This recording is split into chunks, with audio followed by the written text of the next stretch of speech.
안녕하세요. 저는 30대 초반의 기혼 여성입니다. 평범한 가정에서 온순하게 자랐고, 저와 비슷한 성향의 차분하고 평범한 남편을 만나 연애도 하게 되었으며 결혼까지도 순탄하게 이어졌습니다. 그러나 결혼한 이후 점점 더 내공만 강해질 일이 많아졌죠. 이제는 어떤 어려움도 극복하기 쉽다는 생각까지 들 정도로 말이죠.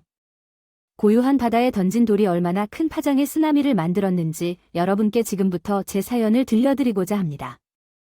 대학 졸업 후 한동안 아르바이트를 하다가 직장을 구했고, 그 후로 이직 한 번 없이 꾸준히 근무했던 회사에서 현재의 남편을 만났습니다. 현재는 그 회사에서 함께 일하며 연애를 시작했던 사내 커플로서 완벽한 결혼 생활을 즐기고 있습니다. 남편은 오랫동안 일하면서 자연스럽게 친해졌어요. 저는 사원이었고 남편은 대리였습니다. 같은 부서에서 힘들게 일할 때면 남편은 항상 저와 함께 힘이 되어 주었고 어려운 일도 서로 돕다 보니 가장 잘 아는 친구처럼 편안해졌어요. 대리님, 오늘 회식 때 참석하실 거죠? 그럼요. 우리 부서의 식사인데 꼭 참석해야 해요. 왜요? 오늘 혹시 참석 못 하세요? 실은 아버지가 교통사고로 어제 입원하게 되셔서 오늘 제가 병원에 바로 가봐야 할 것 같아요. 어쩌죠? 어이구, 아버님이 많이 다치셨어요? 그런 건 아닌데요. 어머니도 일을 하고 계셔서 저녁에는 간병할 사람이 저밖에 없어서요. 그럼 당연히 아버님을 간병하러 가셔야 해요. 아버님의 건강이 우선이에요. 오늘 부장님도 참석하신다고 들었는데 괜히 개인 사정을 말씀드리면 핑계로 여겨질 것 같아서 어떻게 해야 할까요? 제가 알아서 잘 말씀드릴게요. 업무 처리해야 하여서 어쩔 수 없이 야근시킨 것으로 얘기할게요.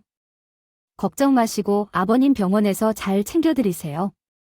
정말로 감사합니다, 대리님. 제 부모님은 과일 가게를 운영하시는 시장님이셨습니다. 종종 과일을 배달하시던 아버지는 오토바이를 타고 배달 운전 중 접촉사고가 발생하셨고, 경미한 사고였지만 연세가 많으셔서 한동안 병원에 입원하게 되셨어요. 개인적인 일이 있을 때도 대리님은 언제나 저의 상황을 이해해 주시고 잘러주세요. 챙겨주셨어요. 고마움에 저도 잘 따라가서 챙겼습니다. 그래서 4년이 넘게 함께 근무하면서 절친처럼 사이가 돈독해졌어요. 아버지는 많이 좋아지셨어요. 네, 대리님 덕분에 정말 감사했습니다. 완쾌하셨으면 좋겠어요. 오늘은 점심 살게요. 대리님이 오시면 덕분에 잘 배우고 행복했습니다. 철없는 시절부터 직장 생활을 시작했고 함께 일했던 대리님은 그런 저를 항상 잘 이끌어 주셨어요. 그래서 저 역시 대리님을 비롯한 친해진 직장 동료들까지 종종 챙겨주기도 했습니다. 네. 맛있게 드세요. 과일 가게에서 부모님이 챙겨주신 과일을 가끔 가져와서 아침 대용으로 나눠 먹기도 했고, 그런 날에는 항상 대리님은 점심 대접도 해주시곤 했어요. 그렇게 오랫동안 함께해왔기 때문에 사적인 이야기도 나누게 되었고, 우리는 서로 스며들듯 사랑에 빠지게 되었어요. 역시 과일을 많이 섭취하고 자라서 그런지 대리님은 피부 미인이셨어요. 그거 아시잖아요. 고깃집 아들은 고기에 질리는 반면 과일 가게 딸은 실은 과일을 많이 먹지 않아요. 그럼 타고난 피부 미인이셨군요. 커플이 된 지 2년이 지났고 변함없이 연애하던 우리는 결혼을 약속하게 됐어요. 그때부터 대리님은 제 부모님 가게도 찾아와서 도와주며 항상 싹싹한 사돈의 모습으로 우리에게 따뜻한 감동을 주셨어요. 그렇게 상견례가 다가왔어요. 남편은 아들 셋 중 막내였어요. 막내 며느리가 될 입장이었죠. 남편의 형제들은 모두 결혼을 했고 첫째 형님은 해외에서 거주하고 계셨어요. 부모님과 둘째, 형님 댁은 같은 아파트 다른 층에 살고 계셨어요. 얘기를 들어보니 둘째 형님 댁이 잘 살아서 시부모님이 살던 집을 처분하고 돈을 더 보태드려서 지금의 아파트로 이사도 시켜드렸다고 하셨어요. 부자라서 통큰 효도까지 하시는구나 생각이 들었고 한편으로는 부럽기도 했어요. 더구나 둘째 형님은 엄청 부잣집 외동딸이어서 시부모님께 물심양면으로 매우 잘한다는 얘기에 내심 더 걱정되었어요. 저도 물론 마음으로 효도하는 것은 진심으로 잘할 수 있겠다 생각했지만 경제적인 부분은 노력만으로 힘든 부분이었으니까요. 상견례 당일에는 고급 호텔 레스토랑에서 남편과 가족을 모두 만나게 되었습니다. 둘째, 형님이 장소를 정한 게 아닐까 생각되었죠. 그러나 저와 부모님은 주눅들지 않았습니다. 다들 각자의 형편이 다르기 때문이죠. 상견례 자리에는 시부모님과 둘째 형님, 그리고 남편과 제 친정 부모님이 한데 모여 거창하게 차려진 음식을 먹으며 안부와 결혼식 준비를 위한 이야기를 나누기 시작했습니다. 전 유독 시어머니 옆에서 식사 내내 챙기며 거드는 둘째 형님에게 시선이 갔습니다. 둘째 형님은 딱 봐도 머리부터 발끝까지 명품녀로 분명하게 보였습니다. 얼굴은 성형한 듯했지만 미인이셨고 키도 크고 몸매도 무척 좋게 보였습니다. 연예인처럼 화려한 외모가 눈에 띄었죠. 게다가 애교 넘치는 목소리로 시모님 옆에서 엄청 챙기는 모습이었어서 유독 시모의 관심을 받는 듯 느껴졌습니다. 또 상견례 자리의 비용도 쿨하게 미리 계산해 놓은 것 같더군요. 돈을 쓰는 것뿐만 아니라 어쨌든 그날은 멋져 보여 부러워 보일 정도였습니다. 전 그런 모습의 형님과 빨리 친해지고 싶은 마음이었습니다. 상견례를 마치고 나와서 어르신들끼리 인사를 나누고 있는 사이에 떨렸지만 전 조용히 형님에게 다가갔습니다. 오늘 정말 너무 감사합니다, 형님. 앞으로도 잘 부탁드릴게요. 아, 동서 아이, 뭐 대단한 거라고 나도 앞으로 잘 부탁할게요. 그리고 이거 받아주세요. 쿨하게 인사를 받아주신 둘째 형님은 제게 명품 쇼핑백 하나를 주셨습니다. 전 얼떨결에 건네주신 선물을 받게 되었어요. 뭐, 별건 아니고. 첫 만남인데 선물은 해야 할 것 같아서. 친정 부모님과 동서거 둘 다 받아도 되나요? 아, 네, 감사합니다. 근데 전 아무것도 준비 못했는데. 다음에는 꼭 마음을 전하겠습니다. 와, 형님이 이거 뭐야? 엄청 비싼 거라. 우리 부부는 오늘 아무것도 준비 못했어. 아마 도련님, 우리는 도련님 결혼이에요. 저에게는 선물이에요. 괜찮아요. 내 성의 선물이니까 받아줘요. 그 순간에는 아찔했어요. 비싼 명품까지 선물을 챙겨주실 거라고 생각 못했어요. 게다가 상견례 비용도 모두 내가 해서 마음이 조금 무겁네요. 여보. 둘째 형이 주신 선물 너무 비싼 거라고. 답례하고 싶은데 어떻게 해야 할지 모르겠어. 어쩌죠? 그런데 자기랑 어머님 거는 명품 가방이고. 아버지의 선물이 무엇이신가요? 아버님께서 선물해 주신 것은 머플러인데 100만 원을 넘는 것이고 저와 엄마께서는 더 비싼 가방을 받았어요. 정말로 감사하지만 답례로 주는 것들이 부담스러워 걱정이 돼요. 어떻게 해야 할까요? 우리는 형평성을 중요시하지만 둘째 형님은 부유하시니까 괜찮고 또한 워낙 저에게도 잘 챙겨주시던 분이라 부담스럽지 않아요. 나도 다음에 보답을 생각해 볼게요. 남편은 부담 갖지 말라고 하셨지만 그날부터 제 방에 놓여진 명품 가방을 보게 되면 마음이 불편했어요. 하지만 어른들이 주신 선물을 거절하거나 돌려보내기에는 상황이 아니었죠. 태어나서 처음 받아보는 명품 가방 선물이 이렇게 부담스러운 상황이라는 것을 처음 깨달았어요. 어머, 이거 정말 좋아하는데 혹시 너무 비싼 건 아니야?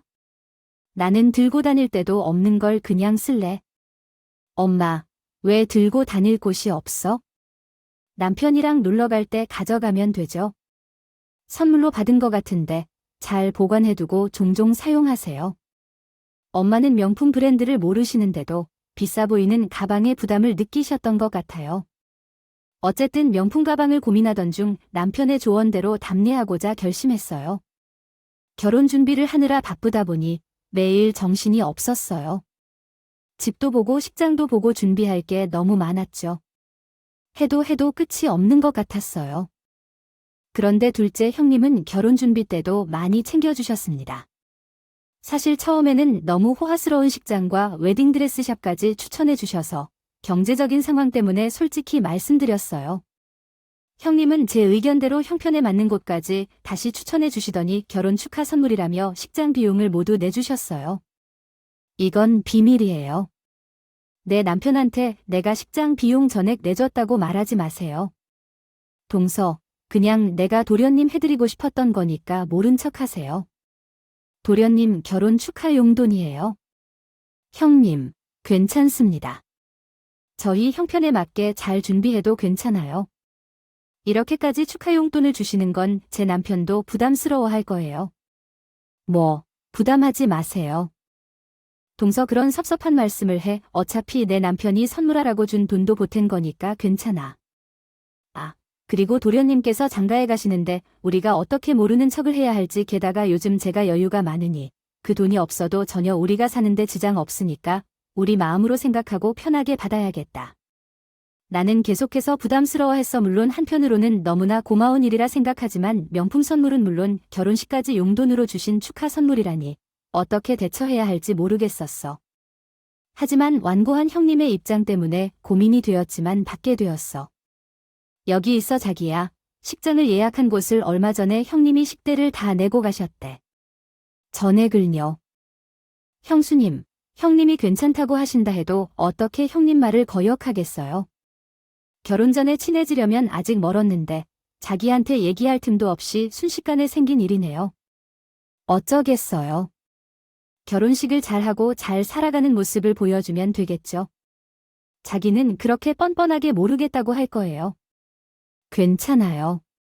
형한테 잘해왔기 때문에 받아도 되는 선물이라고 생각해요. 그러니까 여보도 너무 신경 쓰지 않아도 돼요.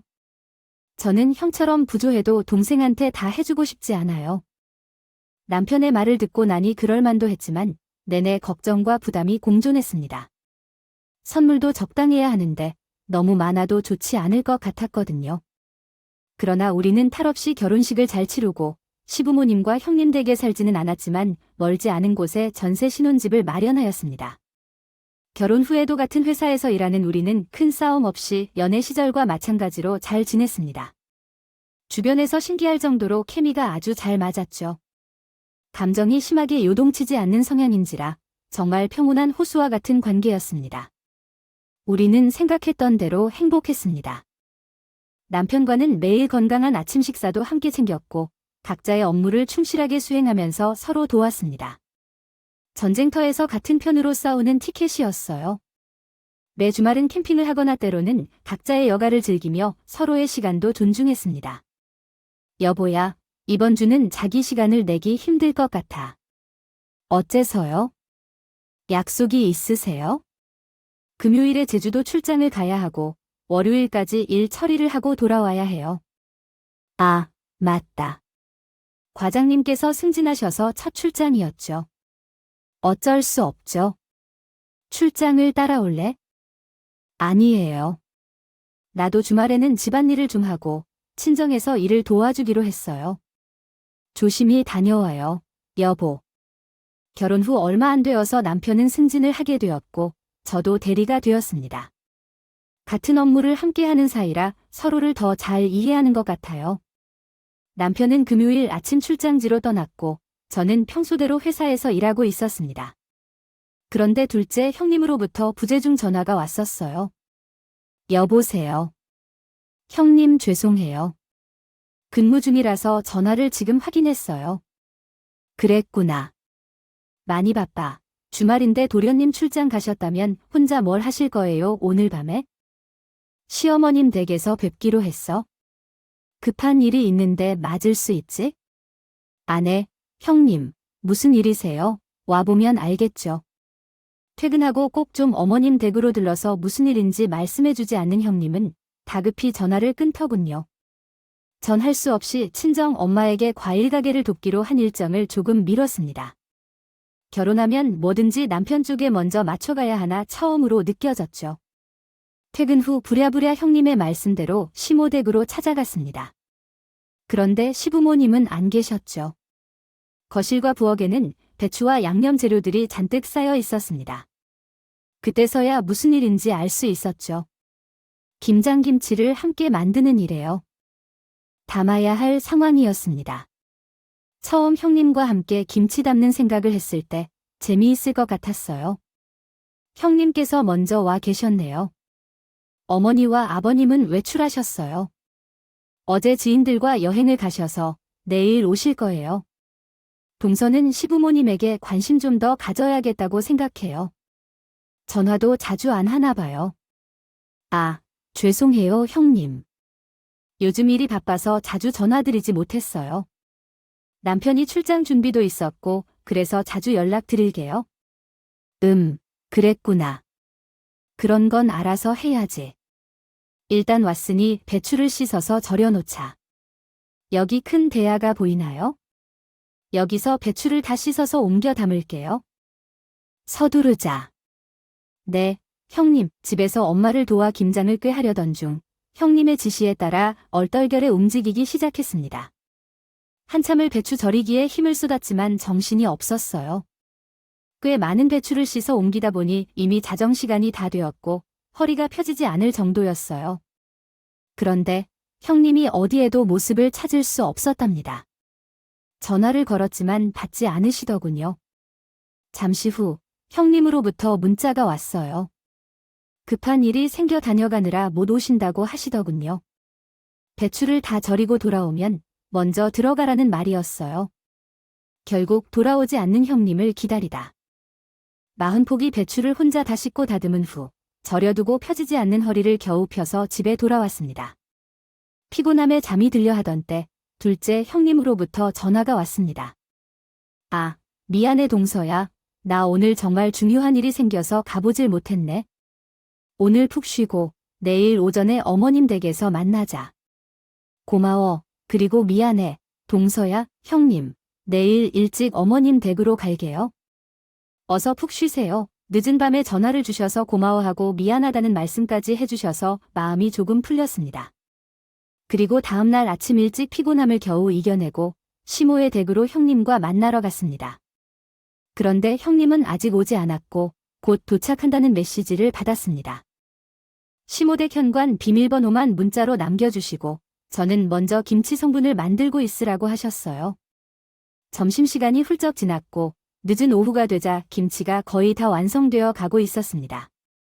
피곤함에 지칠 대로 지친 그때 친정 엄마 생각이 들었어요. 결국 일요일에 가게를 도로 가겠다고 또 미루게 되었습니다. 그리고 시모댁 현관 비밀번호를 입력하는 소리가 들렸어요. 둘째 형님은 시어머니 댁으로 들어오자마자 모피 코트를 소파에 벗어 두었고 아내는 오드리 헵번처럼 김장과 전혀 어울리지 않는 크림톤의 원피스를 입고 계셨습니다. 그래서 양념 정리도 제가 거둘 수밖에 없었어요. 그렇게 1인 김장을 끝내고 있었습니다. 형님이 갑자기 시모의 드레스룸으로 들어가 그곳에서 시모의 일상복으로 갈아입고 나왔더니 완벽한 타이밍에 시부모님이 댁으로 돌아오셨습니다. 그래서 남은 설거지 몇 개는 둘째 형이 시작하고 있었습니다. 돌아오신 시부모님께서 우리를 보시자마자 너무나 반가워하셨습니다. 아마도 듬이 하늘이가 예쁘게 김장까지 하고 해놓은 탓이었겠지요. 세상의 하늘 작업복까지 챙겨 입고 애고생했네요. 우리 둘째가 내 어머니가 오전부터 일찍 시작해서 알려주신 방식으로 후딱 해치웠기 때문이죠. 여행을 즐겁게 하셨던 것 같아요. 덕분에 정말 즐거웠고, 아, 너가 예약해준 식당에서 다들 맛있다고 난리덜 때 어떤 메뉴를 시켰는지 궁금하네요. 안 왔는데 이쁜 집만 골라하니 세상의 막내도 좀 그런 걸 배워야죠. 시모의 시선은 갑자기 저에게 꽂히셨어요. 많은 생각이 들었지만 고단한 상태여서 멍해졌어요. 어머니, 형님께 많이 배울 거예요. 시장님, 식사 차릴까요? 아, 동서 피곤한데 좀 쉬어야 돼. 식사는 저가 차릴게요. 둘째 형님의 여우 같은 모습에 당황스럽긴 했지만 뭐라 할 수 있는 상황은 아니었어요. 뿐만 아니라 시어머니는 둘째 형님의 고급 스킬 멘트에 마음이 녹아 계셨어요. 제가 쉴 수 없어 형님을 도와 식사를 차렸고 묵묵히 식사를 함께 하였습니다. 녹초가 되어 집에 돌아와 남편과 통화를 했지만 형님의 여우짓을 말할 수 없었어요. 남편은 오직 저의 피곤한 컨디션만 걱정하면서 출장에서 돌아오는 대로 제 친정 과일 가게 일에 자신이 도와줄 것이라고 위로해 주었습니다. 다음 날인 일요일에는 친정과의 약속으로 쉬지 못하고 가게 알바를 했어요. 바쁜 시즌으로 일손이 부족했던 상황이라서 그렇게 했습니다.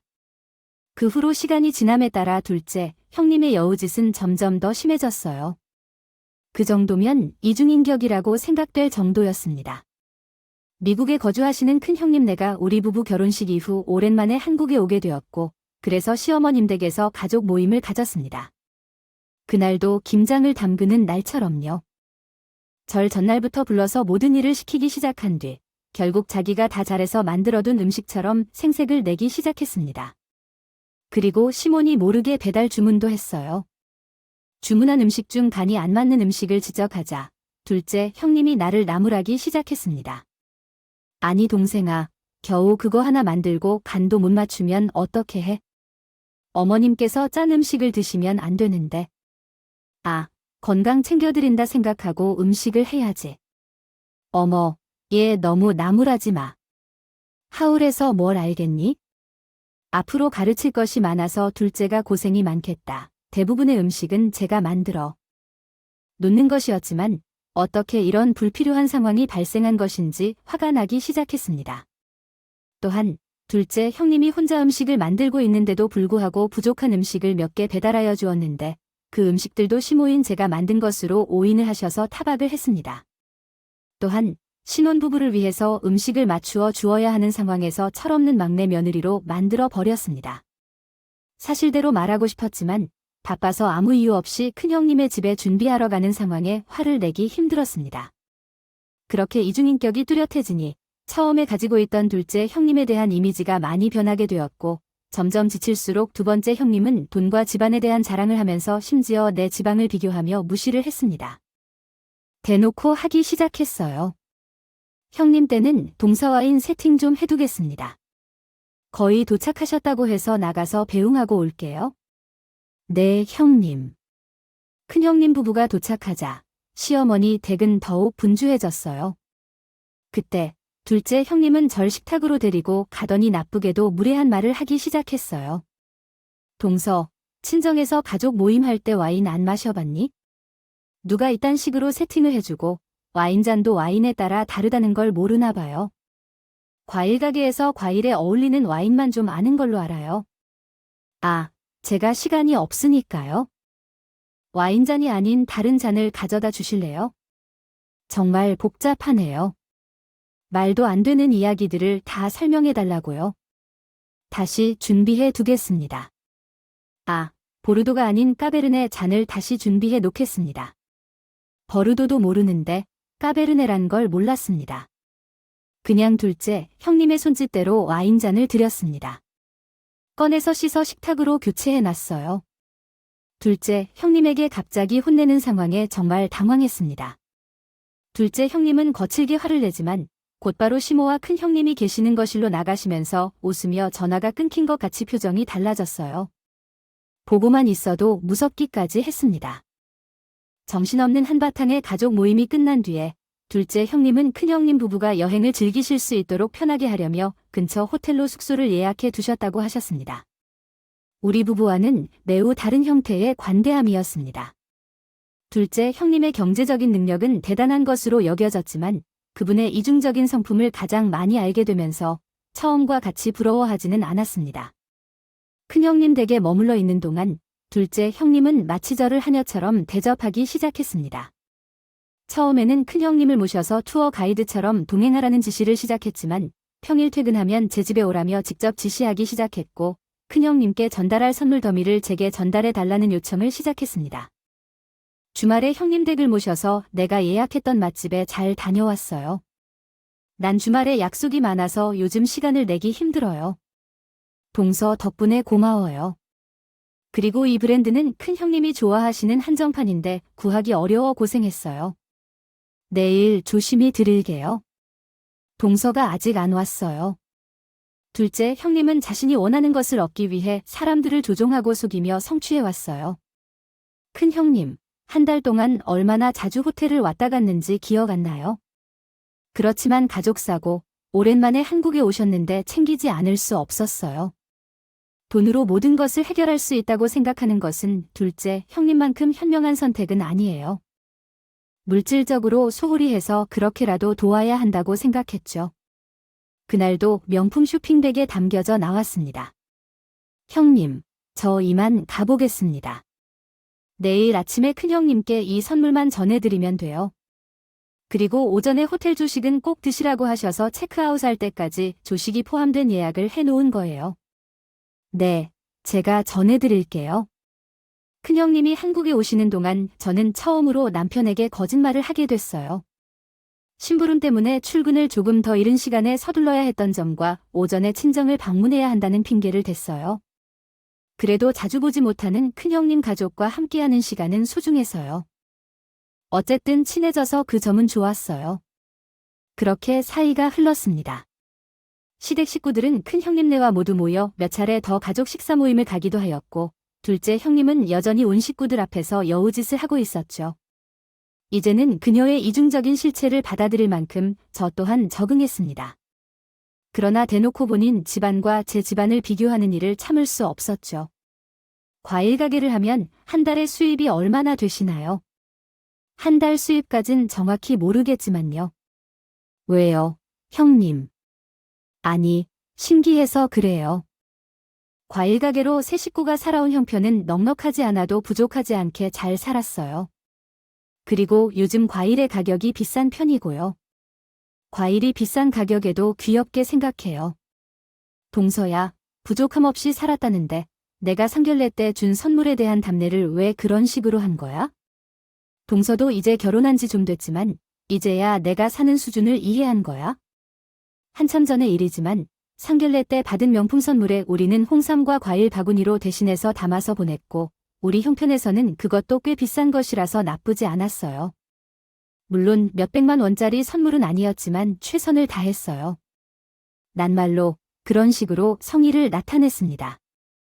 하게 대답하는 것을 정말 혐오하는 사람이에요. 동서가 그렇다는 건 아니고 동서 집안이라 이해해주기로 했지만 매번 돈을 절 무시하고 제 능력을 기를 한 채 만들었어요. 그러나 전 오히려 점점 더 화가 났고 기죽지 않았습니다. 별말 없이 집으로 돌아가려는 그때 둘째 형님이 한마디 더 하셨어요. 아, 동서야, 이번 주말에 우리 집으로 귀한 소포가 도착하게 될 건데 미안하지만 동서가 받아주실 수 있을까? 해외에서 등기 소포로 온다고 하는데 주말에는 골프 모임이 있어서 1박 2일로 집을 비울 것 같아서 부탁 좀 할게. 응, 몇 시에 소포를 받으면 되는지 알려주실 수 있나요? 아마 오후 늦게 올 것 같은데 정확한 시간은 아직 모르겠지만 혹시 알 수 없어서 동서에게 내 전화번호를 남겼거든. 주문할 때 도착하는 날 오전에 전화를 주겠어. 부탁을 받기도 전에 내 물건이 누구의 것인지도 모르는 사람에게 내 전화번호를 너무 쉽게 알려준 것 같아서 화가 났어요. 주말에 약속도 있고 형님. 그리고 왜 나에게 미리 말도 안 하고 전화번호를 전달하고 그러는 거죠. 동서 시어머니 건강하게 하라고 약간 사였어요. 열심히 구한 거라서. 근데 왜 며느리들 번호를 남길 수 있다고 생각하지요? 처음에 자신의 집으로 보내서 자신이 구입한 것으로 고백할지 고민하면서 그렇게 된 거예요. 서운할 만한 큰 실수는 아니에요. 자기 상황에선 살 수 없는 거에 대해 제가요. 대신 좀 산 건데 아참. 아무튼 잘 챙겨주려고 해도 주제를 알 수 없는 애들이 화를 내니까 진짜 신호를 위한 건강 선물인지 아니면 여우를 두르는 핑계인지는 모르겠지만 무시로 끝나는 대화에서 더 이상 긴 이야기를 하고 싶지 않아서 짧게 대답하고 집으로 돌아왔습니다. 남편은 제가 둘째 형님과 자주 만나는 일이 많아서 절친이라고 느끼는 상황으로 착각하고 있었죠. 그러나 진짜로 들통날 만한 상황이니 계기가 생기기 전까지는 두고 보았습니다. 둘째 형님의 특별한 모르는 전화번호로 온 전화도 다 받아준 한 주였습니다. 그런데 금요일 퇴근길에 둘째 형님의 해외 소포가 그날 밤에 도착한다며 전화가 왔었습니다. 토요일로 생각했지만 금요일 밤이라고 하니 저는 서둘러 형님께 전화를 드렸어요. 부재 중인 형님에게 문자를 남기려 했더니 이미 문자로 답이 왔었습니다. 공급사 모임 때문에 제주도로 비행기를 타고 떠났다는 말이었죠. 전 어쩔 수 없이 둘째 형님 댁으로 향했죠. 아저씨도 출장 중이라서 없을 거란 말을 전해주셨던 상황으로 알고 계신 대로 비밀번호를 입력하고 둘째 형님 집 안으로 들어가 해외 소포를 기다리고 있었어요. 그런데 잠시 후 비밀번호를 입력하는 소리가 들렸고 계속 틀리게 비밀번호를 입력했는지 오류 메시지 소리에 화들짝 놀라 인터폰으로 밖을 살필렀습니다. 아주버님은 술에 취한 듯이 여자와 함께 비틀거리며 비밀번호를 계속 틀리고 있는 모습을 보며 전 너무 당황해서 일단 숨을 쉬었습니다. 잠시 후 아주버님은 낯선 여자와 함께 만취 상태로 거실 소파에 누워 부둥켜 안고 키스를 하더니 옷을 주워주며 벗기 시작했고 점점 과격해지는 모습이었습니다. 저는 도대체 이게 무슨 일인가 싶었고 내 남편이 바람피는 장면을 보는 것처럼 심장이 뛰었습니다. 그때 제 핸드폰이 진동하여 울렸고 해외 소포 배달원이었다. 전화를 받을 수 없어 계속 조마조마한 상태로 멈춰 있었고 소포 배달원이 초인종을 누르자 아주버님은 순간 놀라 인터폰을 확인했습니다. 주섬주섬 옷을 다시 챙겨 입고 나가니 배달원에게 사인을 해주고 돌려보냈다. 전에 빠져나갈 생각만 가득했었죠. 아주버님은 만취해서 절반은 벗고 누워있는 여자를 만지작거리더니 침실로 데리고 들어갔습니다.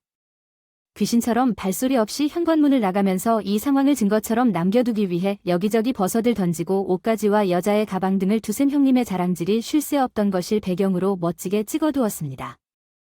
그리고 엄청 커다란 소포를 겨우겨우 현관 안에 들여놓고는 순간 이동하듯이 그 집을 빠져나왔다. 아무것도 모를 둘째 형님이 갑자기 안타깝다는 생각도 들더군요. 저는 문자를 남겼습니다. 소포를 현관 안에 잘 넣고 간다고 하였죠. 월요일 저녁에 둘째 형님이 퇴근 후 시어머님 댁으로 식사하러 오라는 전화가 왔습니다. 남편과 함께 퇴근 후 시어머님 댁에서 저희를 위한 맛있는 저녁 식사가 차려져 있었어요. 둘째 형님은 항상 제 남편과 함께한 자리에서 세상에서 가장 멋진 며느리로 여겨졌어요. 그날도 그랬습니다. 그리고 제가 대신 받아두었던 해외 소포의 실체를 그날 보게 되었어요. 해외에서 온 공기청정기 2대였습니다. 거실과 방에 설치해 두셨더군요. 뭐 그래도 시어머님을 위한 선물이 맞다고 생각하니 심부름한 보람이 있다고 생각되었어요. 잠자코 있었습니다. 식사를 마친 뒤 둘째 형님이 시모의 방으로 나를 불러왔어요. 나 이거 좀 봐봐. 우리 건강 생각해서 방해해서 미안했죠. 이걸 이렇게 외국에서 구해줬다는데 시모는 형님이 사서 선물해준 공기청정기가 신기하고 좋았는지 저에게 연신 자랑했습니다. 어머 어머니, 그런 말씀 하세요? 동생이 그렇게 질투하는 건 정말 괜히일 뿐입니다. 주말에 바빠서 그렇지. 시부모님 건강 생각해 드릴 선물은 등기소포로 올 거니 받아달라고 부탁했고 귀찮은 것 같아서 심부름 부탁했더니 서운해하더라고요. 그딴 소리 하면 동생만 더 화나요. 그런 여우짓은 너무하다고요. 어머니가 말했습니다. 매번 나만 심한 질투심 앞에서 철없는 막내 며느리 캐릭터를 만들어준 그분이셨습니다. 뭐야, 막내야 그런 건 질투하는 게 아니야? 너도 형님에게 고마워한다고 해야 하고 서로 좋은 마음을 가져야지. 으이그, 아직 어려서 그러는 거지? 그러면 안 된다네. 형님이 얼마나 잘해주시니까 너희도 얼마나 편하고 의지가 돼. 내 어머니는 좋은 마음을 가지고 계십니다. 걱정 마세요. 그래, 고마워. 동서아, 괜히 주말에 심부름 시켜서 마음에 걸리고 미안했는데 시어머니 앞에서 좋은 말을 건네듯이 하더니 시모가 방을 먼저 나가고 나중에 돌아와서 둘째 형님이 더 이야기하고 나가셨어요. 아직은 이렇게 할 수 없어. 이런 식으로 하지 못해 아쉽다. 나처럼 돈을 많이 벌고 예쁜 짓도 많이 하면 동서도 시댁에서 사랑받을 수 있을 것 같은데. 아, 과일 가게에서 아르바이트를 더 해야 하나.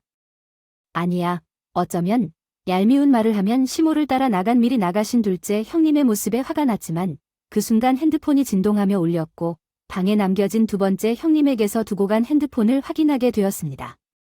전화가 선배라고만 써있는 이름에서 왔으며 바로 부재중 전화와 문자가 형님의 휴대폰으로 수신되었어요.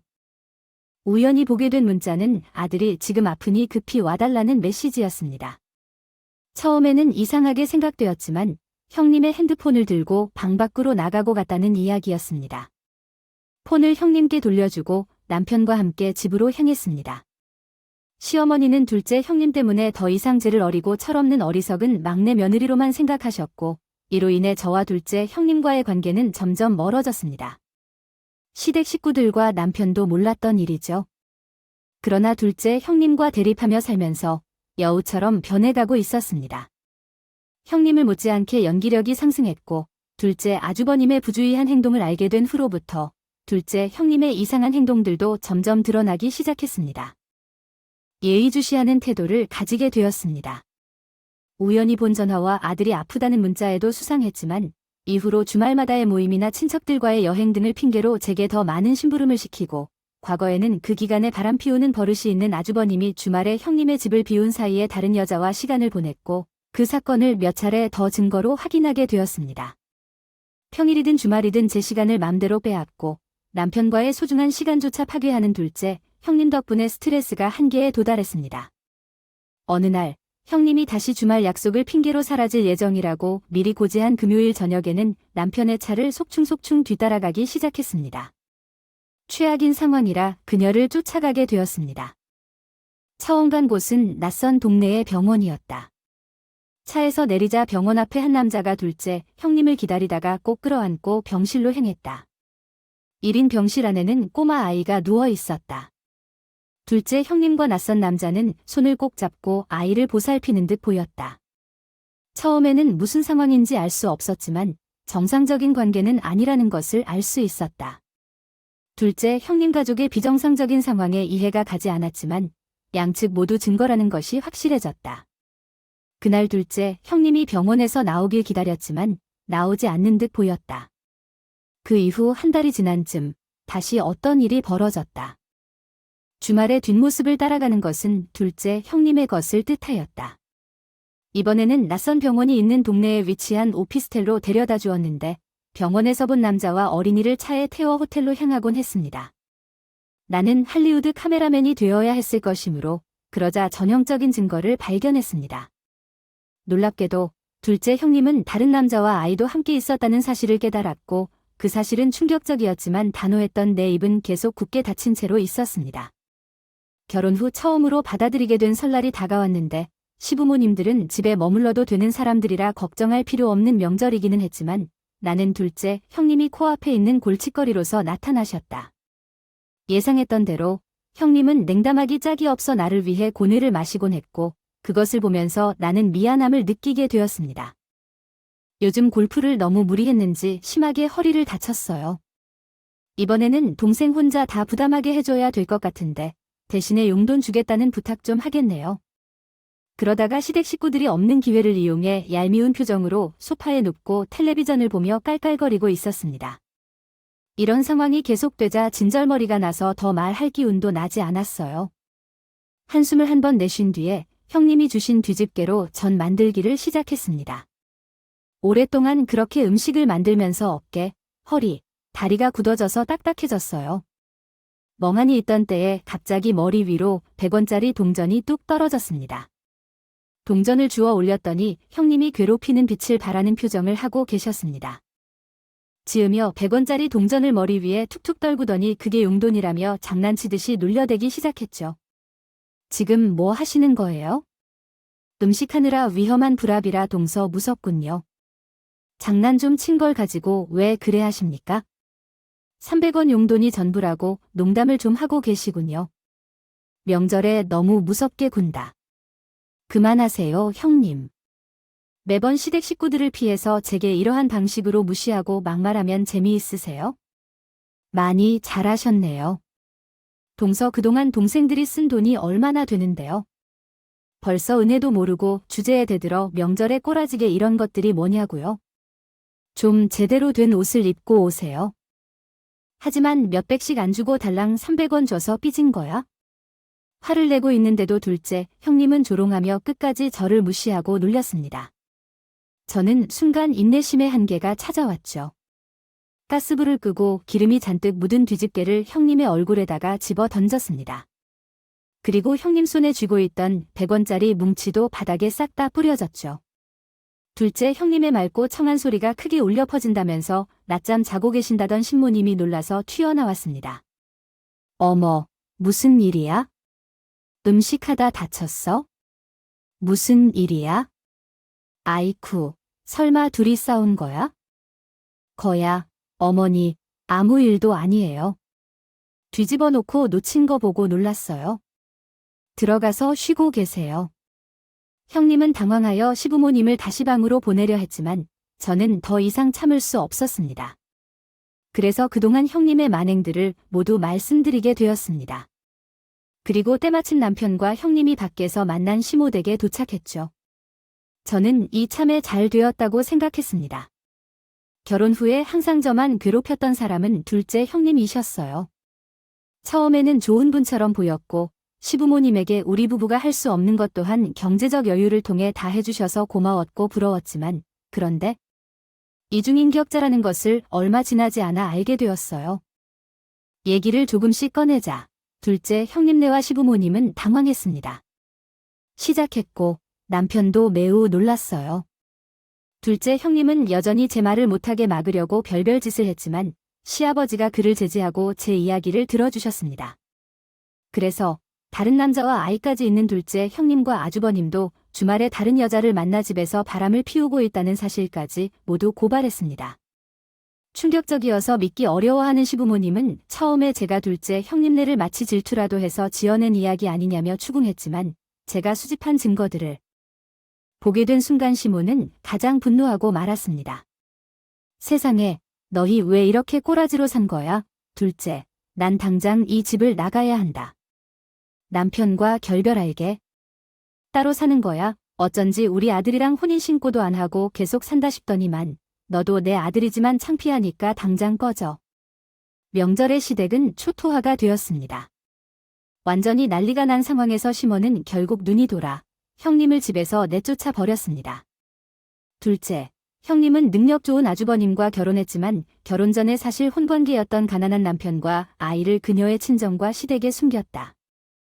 능력이 우수하여 일찍이 재산이 많은 시아주버님을 만나게 되면서 무력한 결혼을 했죠. 그리고 사실혼의 남자와 아이를 잊지 못한 채 두 집에서 살림을 이어가야 했습니다. 이후 형님과 시아주버님은 헤어지게 되었고 둘째 형님도 한동안 반성하느라 만나기 힘들었습니다. 이러한 상황을 전혀 모르는 남편은 그 과정에서 둘째 형님에게 괴로움을 주면서 지냈던 과거에 대해 섭섭해하며 더욱더 애정을 보냈습니다. 그리고 시부모님에게도 억울한 캐릭터의 누명을 벗게 되었고 우리 부부는 아이도 가지게 되었고 늦게 시부모님의 사랑도 듬뿍 받았습니다. 사실 시부모님과의 갈등이 아닌 형님과의 갈등으로 스트레스를 받으면서 살게 될 거라고 상상조차 못했어요. 어쨌든 둘째 형님이 괴롭혔던 신혼 초부터 혹독한 시간을 보내야 했던 전 사건이 해결된 후에 돌이켜보니 꽤 강해질 수 있었던 계기였어요.